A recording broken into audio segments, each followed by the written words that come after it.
to bring in, I want to talk about these opportunity zones, okay? That's a government program which I believe is very successful. I'm told it is. It moves money into disadvantaged areas. The man in charge of that program is HUD Secretary Ben Carson, who joins us now.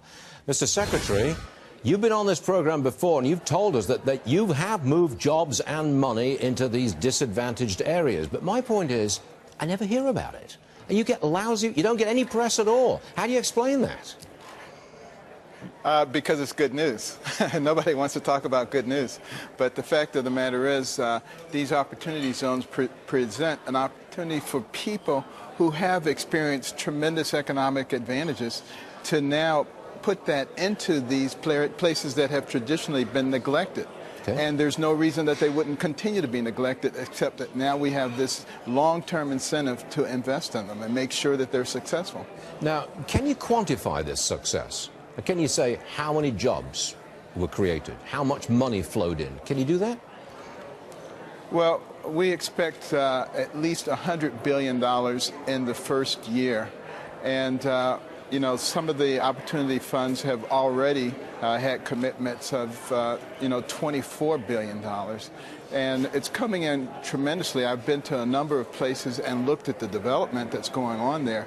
I was in St. Louis recently. An old abandoned foundry was the nidus for the development. There was a lot of heavy equipment there. They're building entertainment, they're building affordable housing, they're building grocery areas. All of these things are multiplying very quickly. Another area that I went to in Mississippi, they were building housing for the people who are coming in there for the jobs. So it's a domino effect that's occurring. And interestingly enough, we are finding ways to incentivize people. The President's Opportunity and Revitalization Council and the FHA is announcing today that we have a new incentive package coming out which will encourage multifamily owners to invest in developments within the opportunity zones because they will get a reduction in their application fees, also known as the exam fees, which will be substantial. Mr. Secretary, here's something contentious, and I think it will get a lot of media coverage. Your department's looking into ways of getting illegal immigrants out of public housing. I believe you're looking at that. It is contentious. How are you going to do it?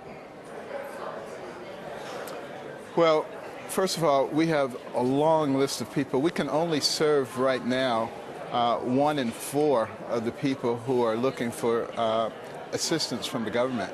And I'm talking about legitimate American citizens. So obviously we want to get those people taken care of. And we also want to abide by the laws.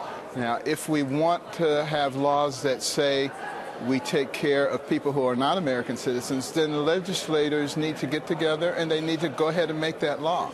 But until that time, we need to abide by the laws of the land.